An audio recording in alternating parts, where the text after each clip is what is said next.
इस सत्र में मैं कुछ महत्वपूर्ण बातों को आपसे बांटना चाहता हूं जो अब तक हम सोच रहे थे। आपकी आत्मा जो है नए सिरे से जन्म लेती है। यीशु मसीह की तरह आप इस दुनिया में हैं। पवित्र आत्मा आपकी आत्मा को चापती है। इसका मतलब है कि आपकी जो भी पाप है वो सब कुछ माफ किया गया है। इसलिए क्या इसका मतलब है कि आपने हमेशा के लिए उद्धार प्राप्त किया है? यह जरूरी नहीं है। सुनिए मैं क्या कह रहा हूं। मैं जो हूं एक बार उद्धार प्राप्त किए, आप उद्धार को नहीं खो सकते। ऐसा कुछ नहीं हो सकता है। पेंटेकोस्ट के लोग बोलते हैं कि फिर से उद्धार, फिर से उद्धार, फिर से उद्धार, फिर से उद्धार। एक बार तुम पाप करते हो तो उद्धार को खोते हो, उसके बाद फिर से तुमको उसको प्राप्त करना है। और मैं प्रार्थना करके पूछता था कि प्रभु इसमें कौन सा सही है, क्योंकि ऐसे बहुत सारी वचन है परमेश्वर की वचन में जो ये कहता है कि जो उद्धार प्राप्त किया है उसको हमें रोक कर रखना है, और अगर वो गिर गए, और ऐसे बहुत सारी बातें। मैंने प्रभु से पूछा कौन सही है, बैप्टिस्ट लोग या पेंटेकोस्ट के लोग? और प्रभु ने मुझसे साफ तौर से कहा कि वो सी है। जैसे तुम कह रहे हो वैसे ए नहीं है या बी है, वो तो दूसरा है। मुझे पता था कि दूसरा कुछ है। कोई पूछेंगे कि वो क्या हो सकता है। आप या तो उद्धार आपका निरंतर है, या फिर उद्धार प्राप्त किया खो दिया, खो दिया प्राप्त किया, खो दिया प्राप्त किया, या फिर इसमें कौन सी सही है? मुझे लगता है कि तीसरा एक बात है। इस विचार को मैं कहना चाहता हूं और उसके आधार पर कुछ वचन पढ़ूंगा। मेरा विश्वास है एक बार उद्धार प्राप्त किए तो आपकी जितने भी पाप है, जो हुआ है, हो रहा है और होने वाला है पाप है, ऐसा कोई भी पाप नहीं है जो आपको नरक भेज सकता है। कुछ नहीं, ऐसा कुछ नहीं है जो उस चाप के अंदर घुस जाए। ऐसा कोई भी पाप नहीं है जिसके द्वारा आप अपने उद्धार को खो बैठे। तो क्या इसका मतलब उद्धार प्राप्त किया है? नहीं, वो नहीं है यहां, क्योंकि प्रभु आपको मजबूर नहीं करते हैं कि उद्धार प्राप्त करें, और कभी भी आपको मजबूर नहीं करते हैं कि आप उद्धार को प्राप्त करें और उसमें हमेशा के लिए बने रहें। आप उसको छोड़ नहीं सकते हैं, उसको खो नहीं सकते हैं। जो लोग कहते हैं कि हम उद्धार को खो सकते हैं, ये जो चिंता है वो जो है ऐसा है जैसे आपने अपने चश्मे को कहीं पर खो दिया और वो जो था जानबूझ के नहीं है। आप उद्धार को नहीं खो सकते हैं, लेकिन उसको छोड़ सकते हैं, आप उसको मना कर सकते हैं, और उसके लिए कुछ काबिलताएं हैं। कोई भी ये नहीं कर सकता है। सबसे पहले आपको एक बहुत ही भरपूर मसीह होना है, ताकि आप जो है अपने उद्धार को इनकार कर सकते हैं, और अगर आपने ऐसे किया तो उसको कभी भी नया नहीं कर सकते हैं। ऐसा कुछ नहीं कि उद्धार प्राप्त किया, उसको खो दिया और फिर उद्धार प्राप्त किया। मुझे विश्वास है कि आप उद्धार को जो है इनकार कर सकते हैं, लेकिन आप उसको छोड़ नहीं सकते हैं और उसको खो भी नहीं सकते हैं। और मैं जो कह रहा हूं, पाप जब करते हैं तो आपका मन जो है प्रभु की उपस्थिति में कठोर हो जाती है। मैं इसके लिए बहुत सारे वचन पढ़ सकता हूं। ऐसे लोग उद्धार को छोड़कर पाप में जीते हैं और हमेशा पाप में ही रहते हैं। आपके हृदय को दृढ़ करता है, और ये जो शब्द है, इसी शब्द से हमें कठोर मिलता है। ऐसे कि जैसे कि आप कुछ काम करते हैं और उस काम के कारण आपकी जो चिल्का है वो कठोर बन जाता है। मैं गिटार बजाता था और इस कारण मेरी जो उंगली के ऊपर की चमड़ा थी वो बहुत ही कठोर हो गया, और उसमें से खून निकालने के लिए उनको वो काटना पड़ा, क्योंकि मेरे चमड़े में वो कठोरपन थी। लेकिन अभी वो नहीं है। लेकिन आप जो है ऐसे चमड़े को बना सकते हैं, एक के बाद एक के बाद एक के बाद एक के बाद वो ऊपर से ऊपर बनता ही रहेगा। और जब ये पूरी तरह से इकट्ठा हो जाता है तो एक व्यक्ति को उस जगह तक पहुंचा देती है जहां पर वो अपने उद्धार को इनकार कर देते हैं। लेकिन वो जो है उनका पाप नहीं है जो उन्होंने किया, जो उनके हृदय को कठोर किया, जो उनको उनके जीवन से उद्धार को खोने में मजबूर करती है। वो सिर्फ परमेश्वर से उस व्यक्ति को दूर कर देती है, लेकिन वो बहुत खतरनाक है, क्योंकि आप पूरी तरह से बदल जाएंगे। तो जो व्यक्ति पूरी तरह से पाप के अंदर मिला हुआ है, मैं ये नहीं कहूंगा कि वो पूरी तरह से परमेश्वर के साथ रह सकता है। मेरा कहने का मतलब सिर्फ यही है कि आप अपने उद्धार को खोना नहीं चाहते हैं और फिर भी आप पाप में रहते हैं, लेकिन उद्धार को ना खोने की मन पूरी तरह से रखते हैं, तो आप सुरक्षित हैं। आपको खुले तौर से उसको छोड़ना है। और इन बातों को मैंने परमेश्वर के वचन के आधार पर सीखा।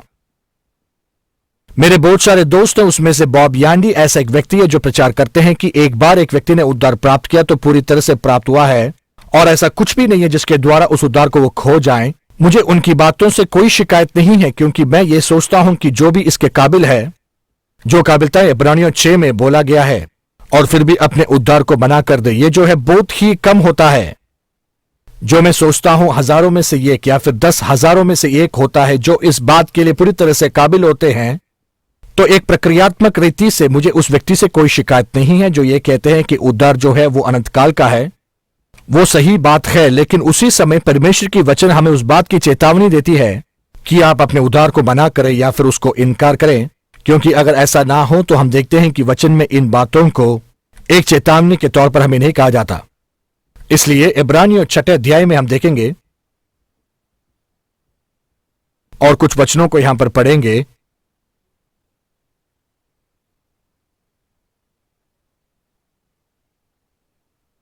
इब्रानियों 6:1, इसलिए आओ मसीह की शिक्षा की आरंभ की बातों को छोड़कर हम सिद्धता की ओर बढ़ते जाएं और मरे हुए कामों से मन फिराने और परमेश्वर पर विश्वास करने और बपतिस्मा और हाथ रखने और मरे हुए के जी उठने और अंतिम न्याय की शिक्षा रूपी ने फिर से ना डालें। और यदि परमेश्वर ये चाहे तो हम यही करेंगे, क्योंकि जिन्होंने एक बार ज्योति पाई है, जो स्वर्गीय वरदान का स्वाद चख चुके हैं और पवित्र आत्मा के भागी हो गए हैं और परमेश्वर के उत्तम वचन का और आने वाले युग की सामत का स्वाद जो चख चुके हैं, यदि वे भटक जाएं तो उन्हें मन फिराव के लिए फिर न्याय बनाना अनहोना है, क्योंकि वे परमेश्वर के पुत्र को फिर अपने लिए क्रूस पर चढ़ाते हैं और उस पर कलंक लगाते हैं।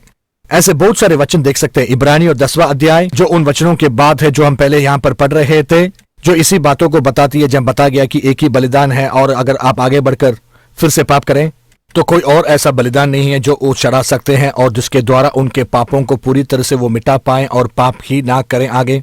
और पहला पत्रोस पहले अध्याय में ऐसे बहुत सारे वचनों को देख सकते हैं।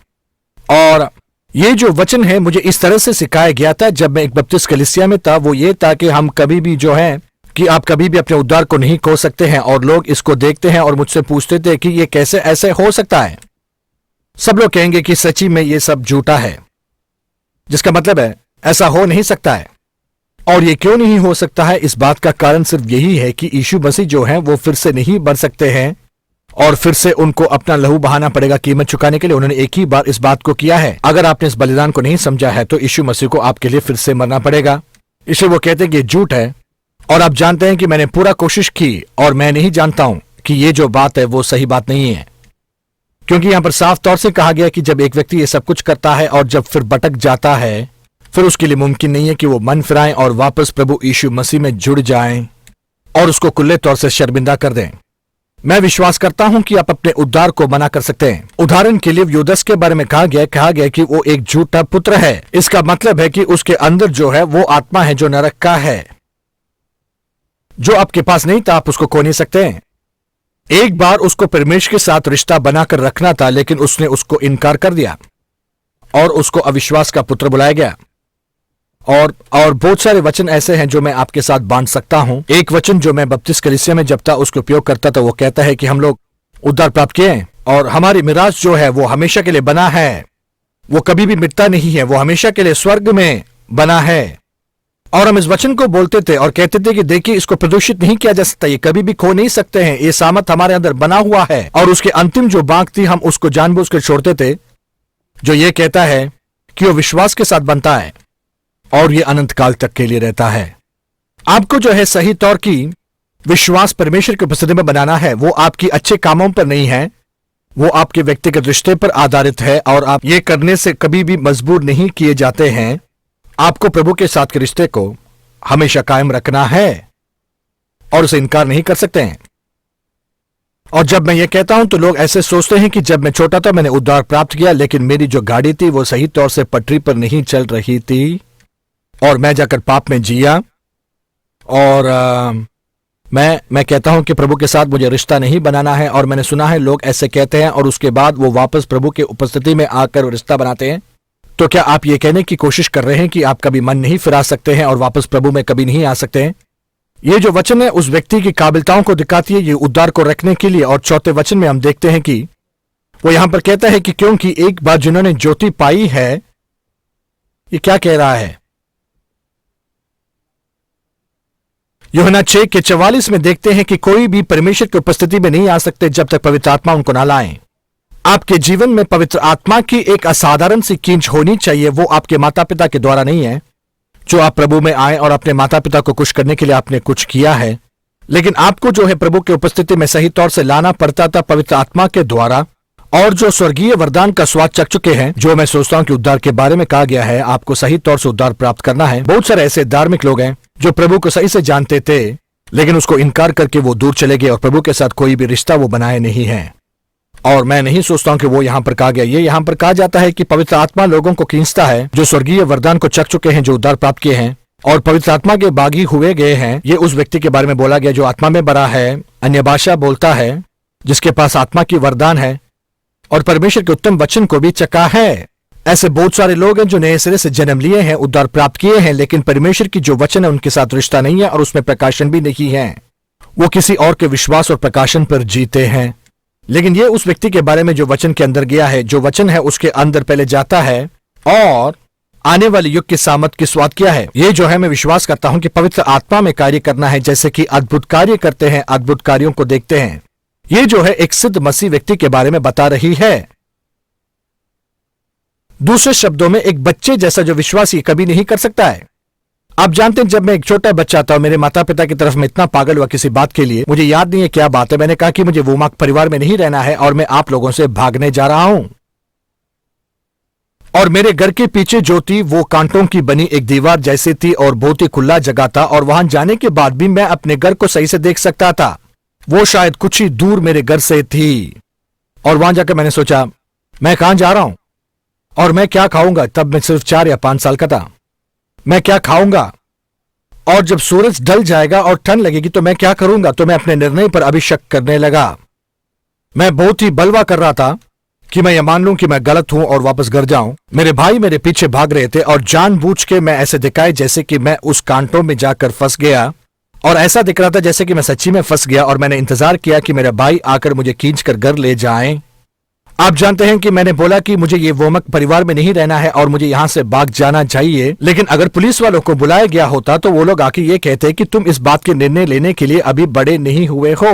वो मुझे शायद दोषी ठहराते। लेकिन अब मैं 62 साल का हूं और मैं चाहूं तो मेरे नाम को मैं पूरी तरह से अपने परिवार से बदल सकता हूं। मैं जो हूं पूरी तरह से अपने परिवार के साथ जुड़ा हुआ नाम को मैं हटा सकता हूं और पूरी तरह से मैं उन परिवार वालों से स्वतंत्र हो सकता हूं। और मैं इसलिए कर सकता हूं क्योंकि अब मैं बड़ा हो चुका हूं।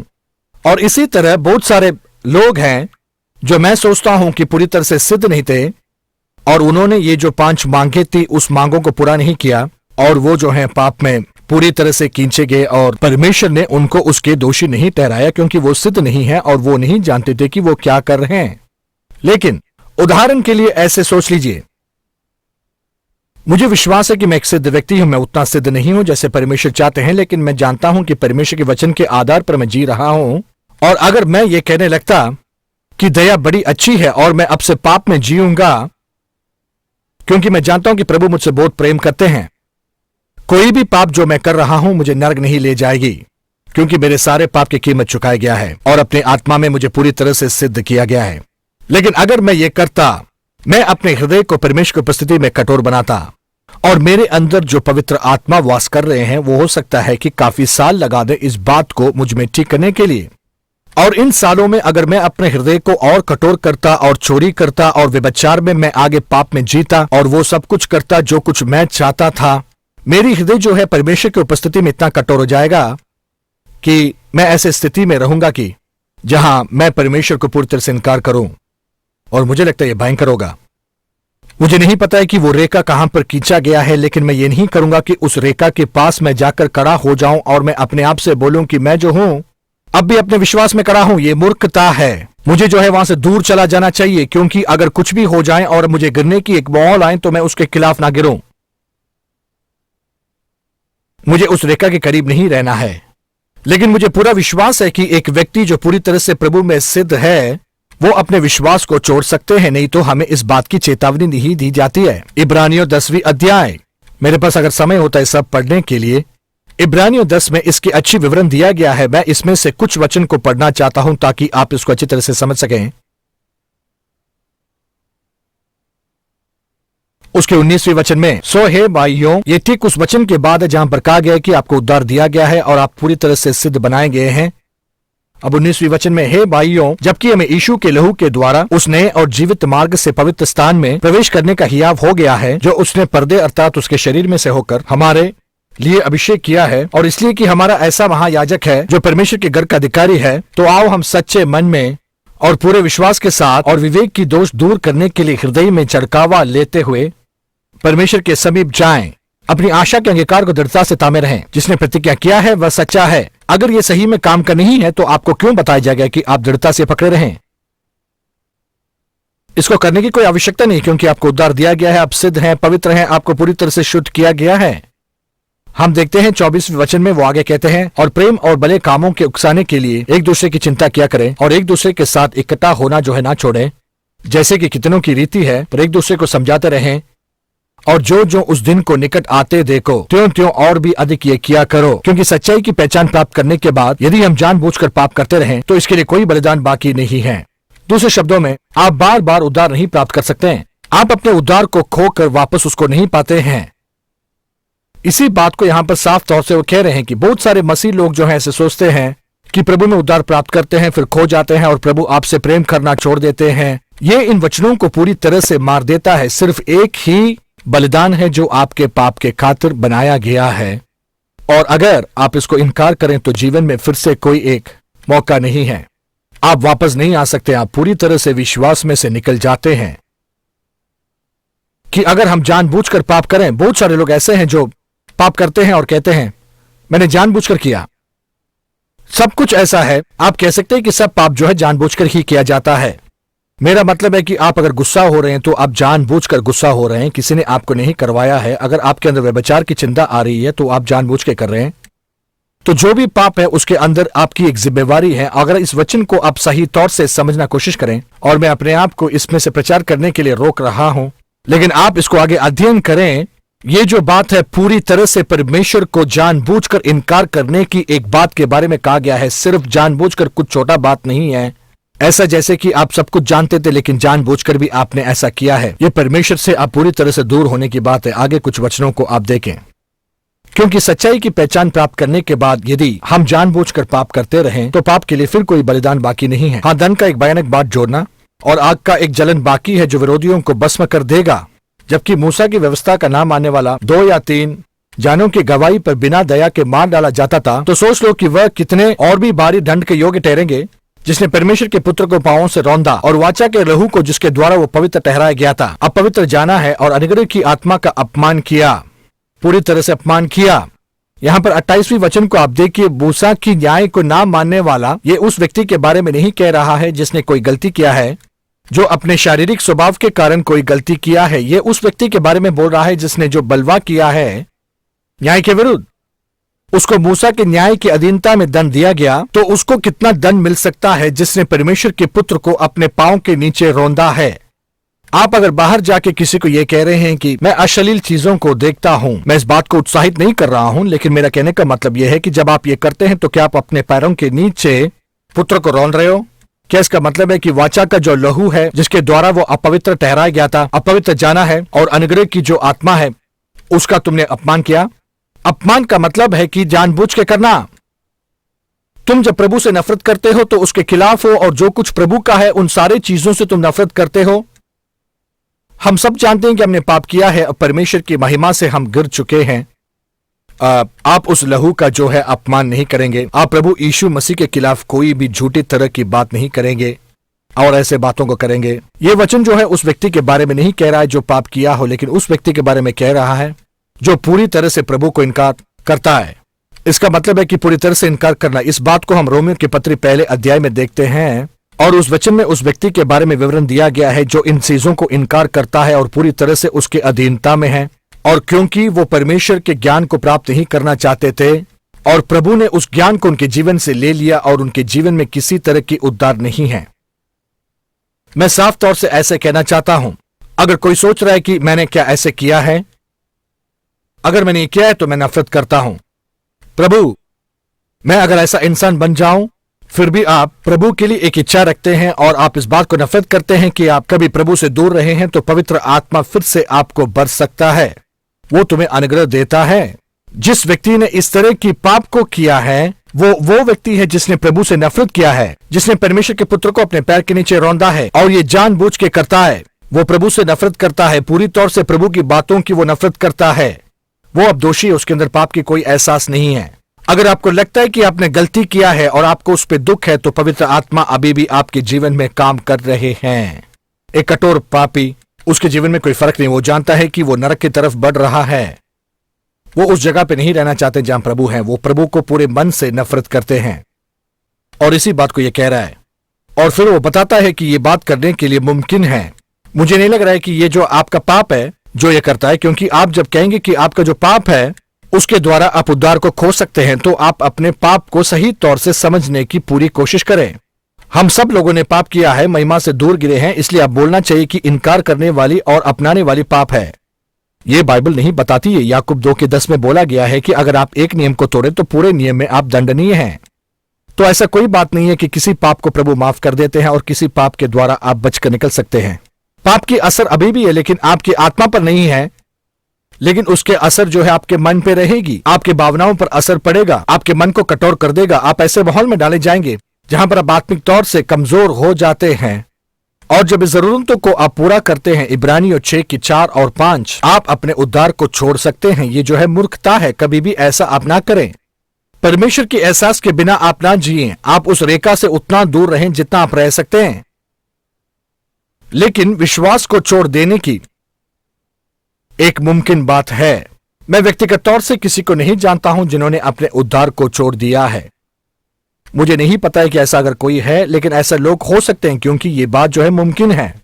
मैं बहुत सारे किताबों को इसके विषय में खोजता रहता हूं, और मैंने एनसाइक्लोपीडिया को पढ़ा है जो मसीह के विश्वास के बारे में बहुत सारी बातों को बोलती है।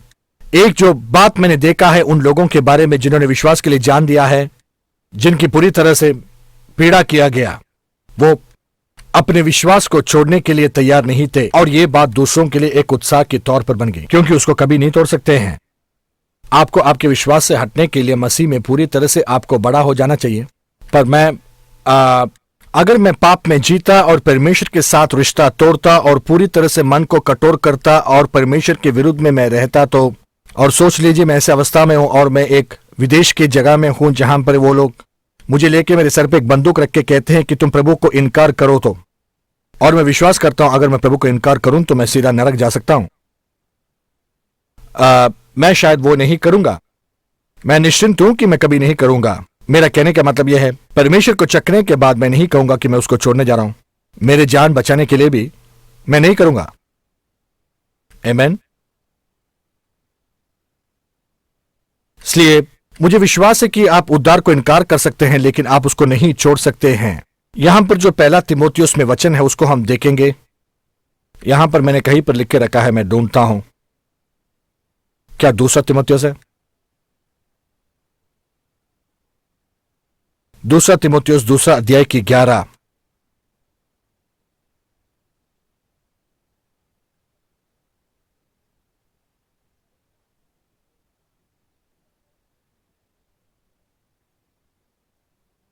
दूसरा तीमुथियुस 2:11 में कहा गया कि यह सच्ची बात है कि यदि हम उसके साथ मर गए हैं तो एक दिन जरूर हम उसके साथ जिएंगे भी, जरूर हम उसके साथ जिएंगे। यदि हम धीरज से सहते रहेंगे तो उसके साथ राज्य भी करेंगे। यदि उसका इनकार करेंगे तो वह भी हमारा इनकार करेगा। यदि हम अविश्वासी हो तो भी वो विश्वास योग्य रहता है, वह अपना इनकार नहीं करता है। मैं विश्वास करता हूं कि ये जो कह रहा है वो ये बात है कि आप हारते इसलिए क्योंकि आप विश्वास से बाहर चले गए। आप विश्वास में सिद्ध नहीं हैं, आप कमजोरी के कारण आप गिर गए हैं, लेकिन आपने उसको इनकार नहीं किया। जो बात एक और बार जिस वचन को आप पढ़ेंगे तो ये जो बात है यहां पे ये नहीं कह रहा है कि आप वो व्यक्ति रहने से हार गए जो आपको रहना था, या फिर आप उस बातों में हारे हैं। ये सिर्फ पूरे इनकार के बारे में कह रहा है। इसका मतलब है कि पवित्र आत्मा को पूरी तरह से आप इनकार कर रहे हैं। यह परमेश्वर के विरोध की नफरत के बारे में कह रहा है। अगर आप हार जाते हैं एक इंसान रहने से, वो कभी भी उसको इनकार नहीं कर सकता है। वो कहता है कि वो कभी भी आपको नहीं छोड़ेगा। यूहन्ना 10वीं अध्याय में, जिस पिता ने मुझे उनको मेरे हाथ में दिया है वो इतना महान है कि कोई भी मेरे हाथ से उनको लूट कर नहीं ले सकते हैं।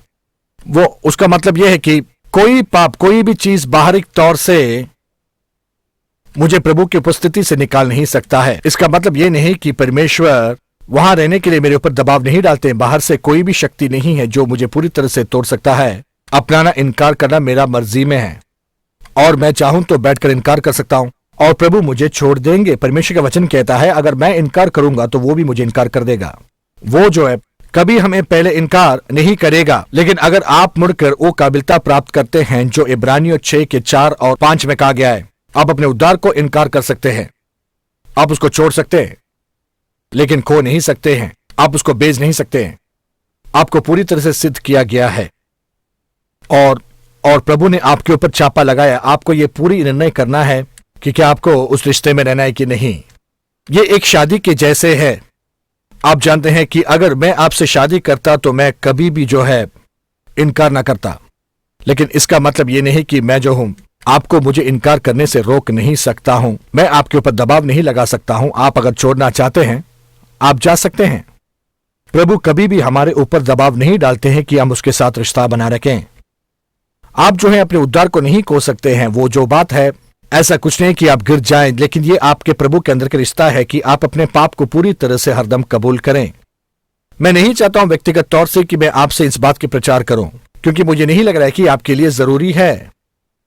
मुझे नहीं लग रहा ऐसा यहां पर कोई है जो प्रभु से मन फिराकर पूरी तरह से मुड़ जाए। लेकिन प्रयोगिता में जो बात है वो ये है, आपने उद्धार प्राप्त की, आप पवित्र हैं, सिद्ध किए गए हैं, पूरी तरह से चापा लगाए, और आप क्यों चाहते हैं कि आप प्रभु को छोड़े? ऐसी कोई बात को आपको सोचना भी नहीं है, इसके बारे में आपको बात करना भी नहीं है कभी भी। लेकिन हम देखते हैं कि वचन में बहुत सारे जगह पर यह कहा गया है और हमारी कोशिश है कि इसको हम समझ पाए। मैं प्रार्थना कर रहा था, पूछता था कि क्या बैप्टिस्ट सही है कि एक बार उद्धार प्राप्त किया तो वो सही है, या फिर पेंटेकोस्ट के जैसे कि उद्धार खोते हैं पाते हैं? कौन सा सही है? कोई नहीं। आपका उद्धार तब तक है जब तक आप चाहते हैं। आमीन। उसके बारे में फिक्र नहीं करना है। आप अपने उद्धार को कहीं पर नहीं छोड़ सकते। आप उसको कहीं पर भी छोड़ नहीं सकते और नहीं कह सकते कि मैंने उसको खो दिया लेकिन मैं चाहता हूं कि वापस मिले। आप अगर उसे छोड़ना चाहते हैं तो पूरी तरह से इनकार करना है। वो तभी ही हो सकता है जब आप एक सिद्ध मसीह हैं। जो सिद्ध नहीं है वो अपने गुस्से में कभी कभी कर देता है, क्योंकि वो नहीं जानते कि वो सच्ची में क्या है, और उनको इसके लिए दोषी नहीं ठहराया जाएगा, क्योंकि एक बच्चे के जैसे हैं। और उस तरह जैसे कि एक बच्चा अपने परिवार को इनकार कर दे। लेकिन आप जानते हैं कि यह मुमकिन है, इसलिए मैं अपने जीवन में कभी भी पाप में नहीं रहूंगा ताकि मैं प्रभु से दूर हो जाऊं और अपने हृदय को कठोर बना दूं ताकि स्वर्ग जाने से मैं रुक जाऊं। मैंने जो उद्धार प्राप्त किया उसको नहीं खोना है मुझे। ये मूर्खता है।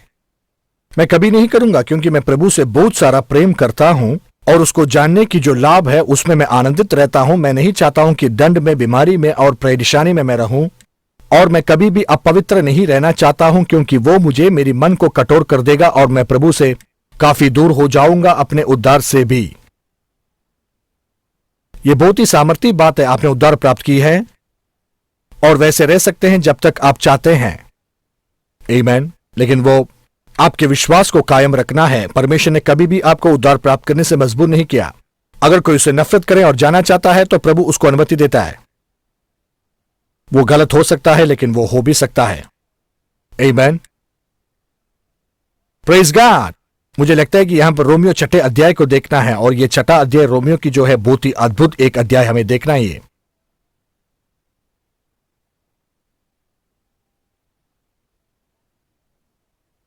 यहां रोमियो की पत्री 6 अध्याय की 20वीं वचन,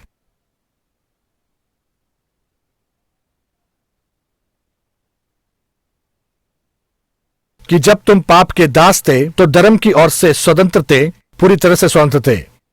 सो जिन बातों से तुम अब लज्जित हो उनसे उस समय तुम क्या फल पाते थे, क्योंकि उनका अंत तो मृत्यु है। परंतु अब पापों से स्वतंत्र होकर परमेश्वर के दास बनकर तुमको फल मिला जिससे पवित्रता प्राप्त होती है, और उसका अंत अनंत जीवन है। यहां पर जो शब्द का उपयोग किया गया है महत्वपूर्ण है, क्योंकि कहा गया है कि तुम एक बार पाप के जो है दास थे। ये क्या कह रहा है? उद्धार प्राप्त करने से पहले। क्या इसका मतलब यह है कि उद्धार प्राप्त करने के बाद पाप नहीं कर सकते हैं? नहीं, उद्धार प्राप्त करने पर भी पाप कर सकते हैं, लेकिन यहां पर आपको पाप का दास नहीं बुलाया गया। यहां पर जो कहा गया है, आप उद्धार प्राप्त करने से पहले आप जो हैं धर्म से पूरे स्वतंत्र थे। इसका मतलब क्या है? क्या इसका मतलब यह है कि खोया हुआ मनुष्य जो है कुछ भी नहीं कर सकता है? आप कभी कभी ऐसे लोगों को देख सकते हैं जो परमेश्वर को नहीं जानते हैं लेकिन बहुत ही अच्छी तरह से जीते हैं। आप अच्छे काम को कर सकते हैं, लेकिन यहां पर कहा गया है कि आपकी जो भी अच्छे काम हैं आपके स्वभाव को नहीं बदलता है। उसके लिए आपको उद्धार प्राप्त करना है। आप जितना अच्छा रहना चाहते हैं उतना रह सकते हैं, और स्वभाव के अनुसार आप पाप के दास हैं। आपको पूरी तरह से उद्धार प्राप्त करना है आपके आत्मा में। यही यहां पर कहा गया है, और पूरी तरह से हम जानते हैं कि जो भी विश्वासी लोग इस बात को मानते हैं जो भी इस वचन में कहा गया है। लेकिन 22वें वचन में हम देखते हैं कि उसी बात को यहां पर कहा गया है, लेकिन उसको पूरी तरह से उल्टा किया गया है, और उसकी असर जो है उल्टी तरह से। अभी जो है तुम पाप से जो हो स्वतंत्र हो गए हो और परमेश्वर के दास बन गए हो। अगर पाप के द्वारा आप दास बने हैं उद्धार प्राप्त करने से पहले, तो यहां पर 22वें वचन में हम देखते हैं कि अब आप परमेश्वर में उद्धार प्राप्त करके उसके दास बन गए हैं। और यहां पर कहा गया कि आप धार्मिकता से पूरी तरह से स्वतंत्र थे। इसका मतलब यह नहीं कि आप अच्छे काम नहीं कर सकते, इसका मतलब यह है कि आपकी जो धार्मिकता है उससे उद्धार प्राप्त नहीं कर सकते हैं। वो 20 में कहा गया है, लेकिन 22 में हम देखते हैं कि पूरी तरह से हम पाप से अभी स्वतंत्र हैं। क्या इसका मतलब है कि हम कभी पाप नहीं कर सकते हैं? नहीं, हम अभी भी पाप करते हैं। पहला यूहन्ना पहला अध्याय वहां 2 अध्याय की पहला वचन में हम देखते हैं कि हे बच्चों, मैं इसलिए लिख रहा हूं ताकि तुम अभी आगे पाप ना करो। एक विश्वासी जो है पाप कर सकता है। यहां जो कहा गया वो ये है कि वो जो पाप जो एक मसीह व्यक्ति करता है वो आपके उद्धार के स्वभाव को कभी नहीं बदल सकता है। थोड़ा भी जो भलाई आपने अपने जीवन में किया है उद्धार प्राप्त करने से पहले, वो आपकी पाप की स्वभाव को नहीं बदल सकता। आपको उद्धार प्राप्त करना ही है। कोई भी अच्छे काम या भलाइयों के कारण आप उद्धार नहीं प्राप्त कर सकते हैं। आप पूरी तरह से अच्छे काम से स्वतंत्र थे। आपकी कोई भी अच्छी स्वभाव जो है उद्धार प्राप्त नहीं करवा सकता। उसी तरह आपके जो दुष्ट काम है जो आप उद्धार प्राप्त करने के बाद है, आपके उद्धार को नहीं बदलता है। ये एक सामर्थ्य सच है। वो एक सिक्के की तरह है जिसकी 2 भाग होते हैं, जिसे हम देख सकते हैं। अगर आप इसके एक भाग को मान सकते हैं तो उसकी दूसरी भाग को भी आपको मानना है। अगर आप इस बात को मान सकते हैं कि आपके अच्छे काम से आप उद्धार को नहीं प्राप्त कर सकते हैं, तो फिर इस बात को भी आपको मानना है कि आपके बुरे कामों से आपका उद्धार खो नहीं जाता है। आमीन। आपकी भलाइयां जैसे आपके पाप के स्वभाव को नहीं बदला, वैसे आपके बुरे काम आपके उद्धार को नहीं बदल सकता। आपको सिद्ध, पवित्र और हमेशा के लिए छापा गया है। आपको जो करना है वो सिर्फ इतना है कि आप पिता से यह कहें कि प्रभु, मैं आप पे विश्वास करता हूं। मैं जानता हूं कि मैंने गलती की है। चाहे कुछ भी हो, प्रभु में विश्वास रखो और उसके साथ आप रिश्ता कायम रखो। आमीन। इनकार मत करो। और उद्धार आप में है।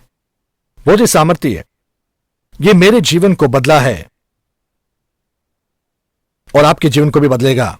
क्या कोई सवाल है पूछने के लिए? ये कितने समय में सत्र खत्म होती है? 5 से? क्या सच्ची में? हो सकता है ये पहली बार हो कि मैंने ये सब कुछ खत्म किया है। हां जी,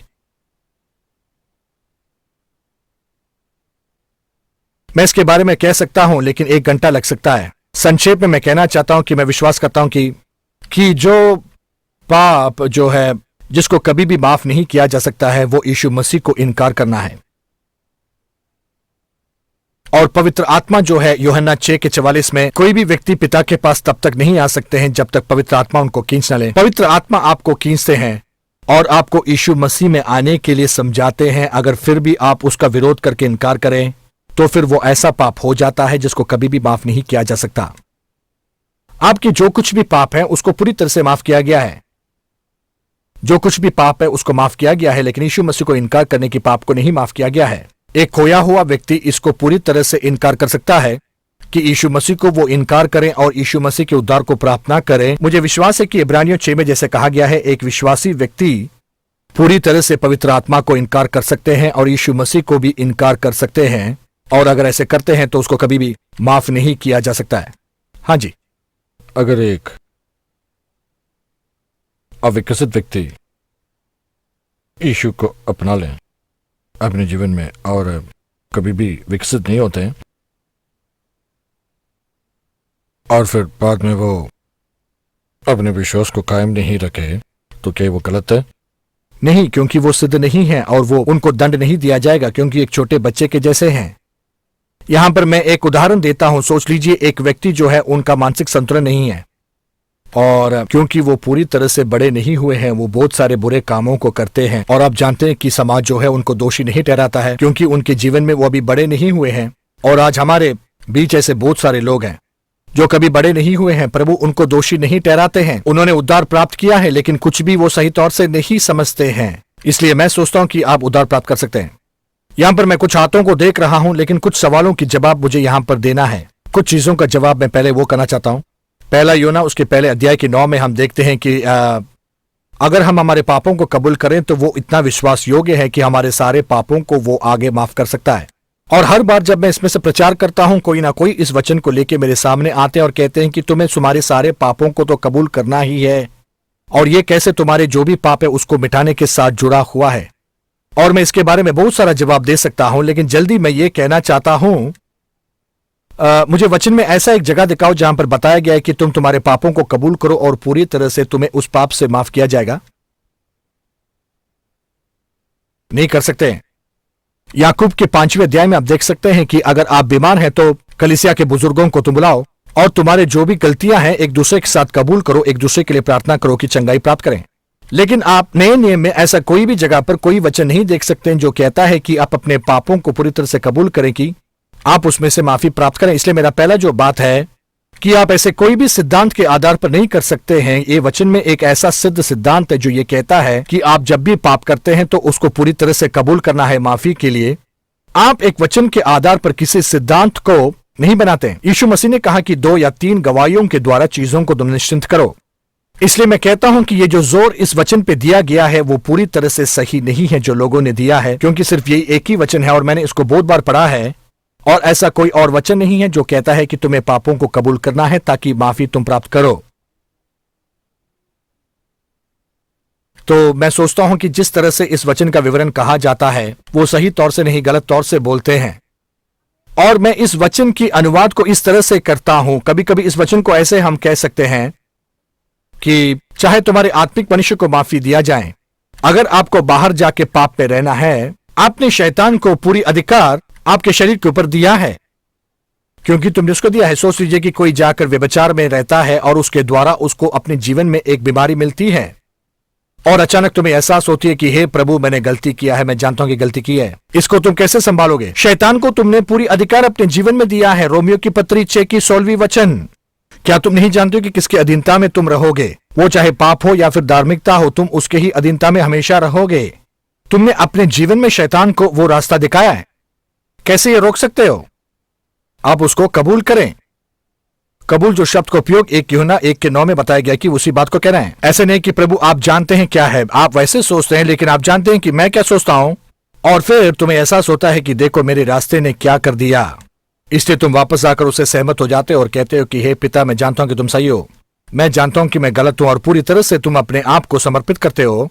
और जब उस पाप को कबूल करते हैं तो पूरी तरह से शैतान के अधिकार को आप निकालते हैं ताकि आपके जीवन में वो प्रवेश ना करें। इसलिए मैं सोचता हूं कि बहुत ही महत्वपूर्ण है कि अपने पाप को आप कबूल करें और पूरी तरह से छोड़ दें ताकि आप परमेश्वर के साथ सहमत हो जाएं और पूरी तरह से उसकी तरफ आप मुड़ जाएं। आप उस रास्ते से जा रहे थे, अभी आप कह रहे हैं कि मैं प्रभु के रास्ते में जाऊंगा। मुझे पता है कि महत्वपूर्ण बात है, लेकिन एक बात को अच्छी तरह से जान लिया, आपके उद्धार के साथ इसको कोई लेना देना नहीं है। आप जो है परमेश्वर के साथ रिश्ता नहीं खोते हैं। आपकी आत्मा जो है सिद्ध और पवित्र किया गया है और पवित्र आत्मा से चापा गया है। इस वचन को दूसरे तौर से हम देख सकते हैं। मैं आपको विभिन्न अनुवाद नहीं दे रहा हूं क्योंकि सही तौर से मैं ये नहीं कह सकता हूं कि प्रभु ये कहते हैं 1 यूहन्ना 1:9 के बारे में। दूसरी तरफ से हम इसको देख सकते हैं कि एक जो बार जो मैं उस माहौल में सोच सकता हूं कि आप अपने पापों को कबूल करें, वो इस माहौल में है कि आप एक दूसरे के साथ पाप को कबूल करें। तुम्हारे पापों को एक दूसरे के साथ कबूल करके एक दूसरे के लिए प्रार्थना करो ताकि तुम पूरी तरह से चंगा हो। और ये जो बात है वो आप इस बात को बताती है कि आपको माफी प्राप्त करना है आपके भाई के लिए। अगर आपने ये प्राप्त नहीं किया है तो आपके पिता भी आपको माफ नहीं करेंगे।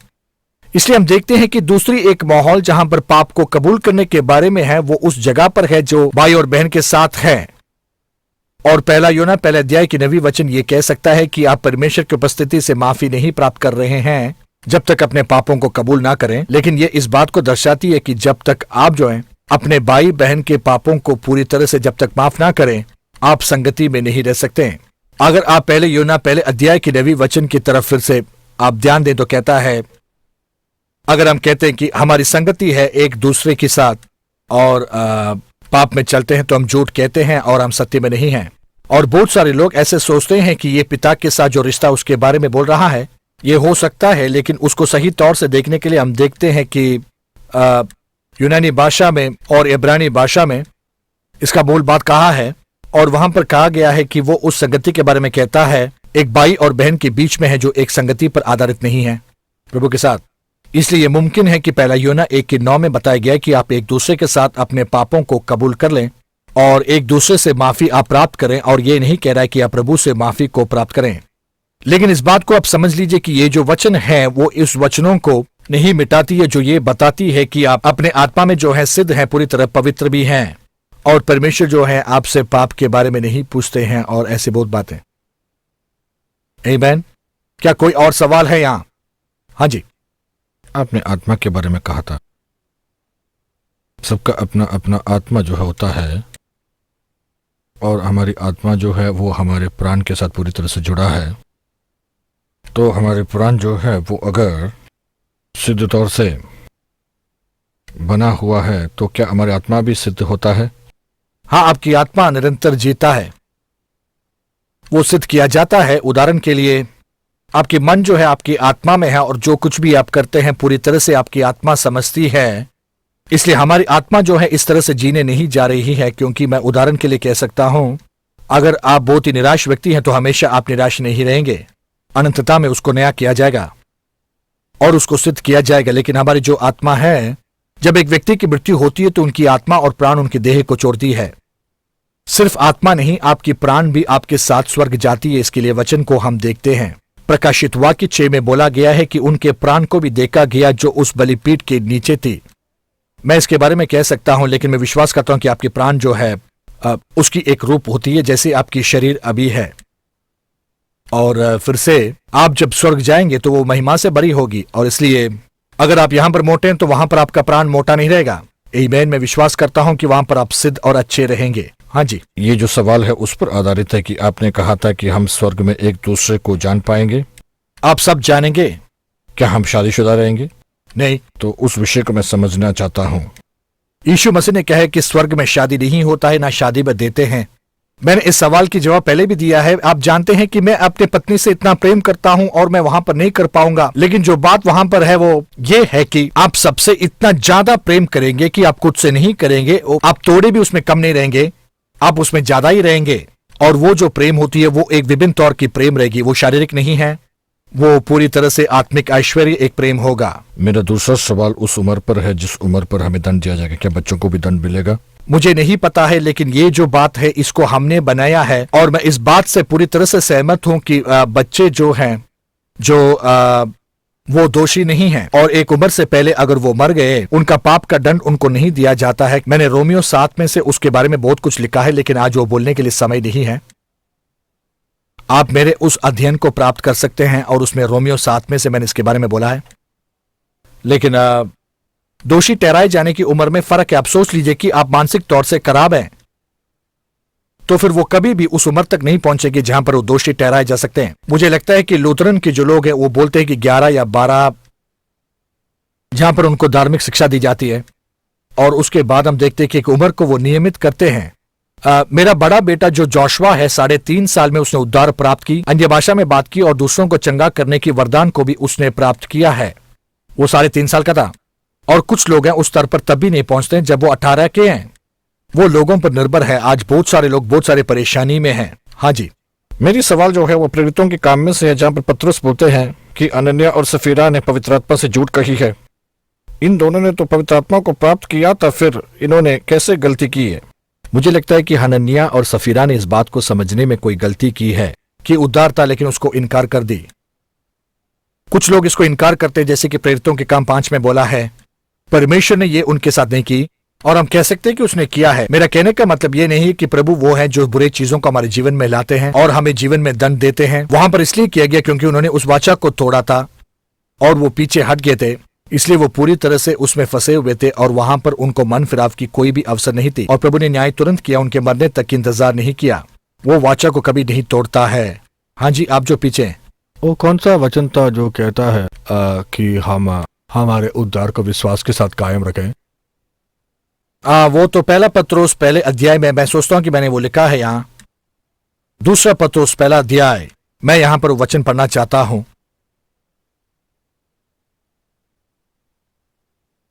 दूसरा पत्रोस पहला अध्याय,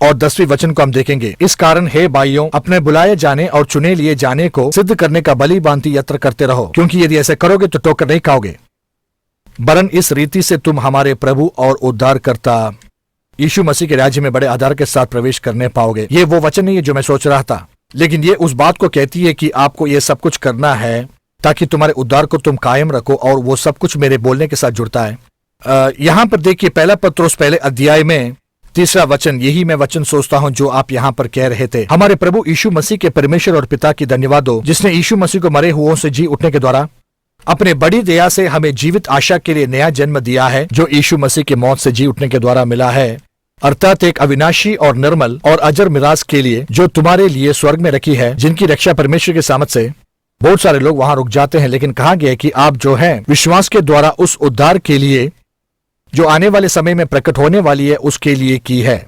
यहां पर कहा गया है कि आपको विश्वास कायम रखना है। आपको जो है अनंत तौर की एक मिरास दिया गया है, लेकिन आपको उसमें पूरा विश्वास करना है। हाँ जी, यहाँ पर पढ़ाते वक्त आपने एक वचन के बारे में बताया, जो वचन कहता है कि कुछ लोग हैं जो परमेश्वर के द्वारा नियुक्त हैं और कुछ और ऐसा है जैसे कि वो नियुक्त नहीं है। वो कहाँ पर है? रोमियो 9 अध्याय। हाँ, मुझे उसमें से शक है जहाँ पर वहाँ पर कहा गया है कि जो याकूब और ईसौ है, उनमें से परमेश्वर ने याकूब को जो है चुना था, वो क्या बात है? मेरे पास इसके लिए बहुत ही बड़ी एक जवाब है। एक और बार मैंने जो इस पर लिखा है, अगर आप उसको पढ़ेंगे तो 1 घंटे में इसको समझेंगे, लेकिन जो ये वचन है वो उदाहरण के लिए कह रहा है। मैं उसको पढ़ना चाहता हूं क्योंकि मैं ऐसे नहीं कह सकता हूं। वो रोमियो 9 में लिखा गया है और हम देखते हैं कि ईसौ और याकूब के बारे में है और बताता है कि कुछ लोगों को प्रभु ने नियमित किया है उद्धार प्राप्त करने और कुछ लोगों को विनाश के लिए। और वो वचन कहां पर है? क्या आपको मिला है? 10वां वचन, और केवल यही नहीं परंतु जब रिबका भी एक से अर्थात हमारे पिता इसहाक से गर्भवती थी और अभी तक ना तो बालक जन्मे थे और ना उन्होंने कुछ भला या बुरा किया था, कि उसने कहा कि जेठा जुटके का दास होगा, इसलिए कि परमेश्वर की मानसा जो उसके चुने लेने के अनुसार है, कर्मों के कारण नहीं परंतु बुलाने वाले पर बनी रहे। अब यहां तक देखते हैं, ये विश्वास के साथ मिला हुआ कुछ भी बात नहीं है। यहां पर ये नहीं करें कि परमेश्वर ईसा को दर्द दिए, मेरा कहना है, या फिर उसके खिलाफ कोई गलत बात किया है, लेकिन उसने याकूब को चुना है ईसा से भी बेहतर। वो सिर्फ ऐसे ही जैसे कि प्रभु ने मुझे एक अध्यापक बनने के लिए बुलाया और आप लोगों को कुछ और करने के लिए। ये वो नहीं कह रहा कि एक सही था और दूसरा गलत था, सिर्फ इतना कहा गया है कि प्रभु हमको चुनते हैं और विभिन्न वरदान देते हैं और ये प्रभु की इच्छा में है। और आगे जैसे जैसे आप ये पढ़ते हैं, जैसे लिखा है, मैंने याकूब से प्रेम किया है परंतु एसाव को मैंने अप्रिय जाना है। और मैं कहूंगा कि वो हमें दूसरे स्तर पर लेके जाते जहां पर हम पूछते कि क्या प्रभु ने ईसा से नफरत किया उसके पैदा होने से पहले। वो सिर्फ यहां पर लिखा गया है, मुझे जो है उसकी सही जानकारी नहीं है, लेकिन ये जो है मलाकी की पुस्तक से लिखा गया है और ये जो भी लिखा गया है वो 100 से 100 साल बाद है, जबकि ईसौ और याकूब जीकर मर चुके थे। इसका मतलब ये नहीं है कि गर्भ से लेकर प्रभु ने ईसौ से जो है नफरत की है, याकूब को नहीं। उसने याकूब को चुना है जिसके द्वारा है आशीष आगे बढ़ाए जाएं और उसमें कोई भी अस्थिर बात नहीं है। और फिर बाद में उनके मर जाने के बहुत साल बाद कहा गया है कि ईसौ मेरे लिए अप्रिय है लेकिन याकूब मेरे लिए प्रिय है। और ये सिर्फ इस बात को बताती है कि जो परमेश्वर ने जो चुना था और जो उन्होंने सही से चुना, जो याकूब था, वो पूरा हुआ। याकूब जो है परमेश्वर के वायदों को आगे बढ़ाया, वो वैसे नहीं हुआ। मुझे पता नहीं कि मैं सही कह रहा हूं कि नहीं। वो सिर्फ इस बात को साबित करती है कि जो भी प्रभु ने निर्णय किया था उस बात को पूरा किया गया। ये मतलब नहीं है कि ऐसा अप्रिय था। और अगर ऐसा हो, परमेश्वर अधर्मी रहेंगे इस बात को करते हुए कि वो अप्रिय स्थान पर ईसौ को रखे और याकूब को अनुग्रह दिया। मेरे पास सिर्फ 30 क्षण है। हाँ, फिरौन की मन कठोर हो गया। हम देखते हैं कि इन वचनों के आधार पर हम बहुत सारी बातों को आज भी देख रहे थे और परमेश्वर ने कम से कम 15 बार जो है फिरौन के हृदय को कठोर बनाया, लेकिन 3 बार उसने खुद उसको कठोर किया। फिरौन ने अपने आप को प्रभु करके ऐलान किया था और लोगों से आराधना प्राप्त कर रहा था, इसलिए परमेश्वर ने जो है उसको उस स्थान से गिराया। और क्योंकि प्रभु ने इस तरह से वो चुना था, परमेश्वर ने उसके हृदय को कठोर किया और महिमा उन्होंने ले ली।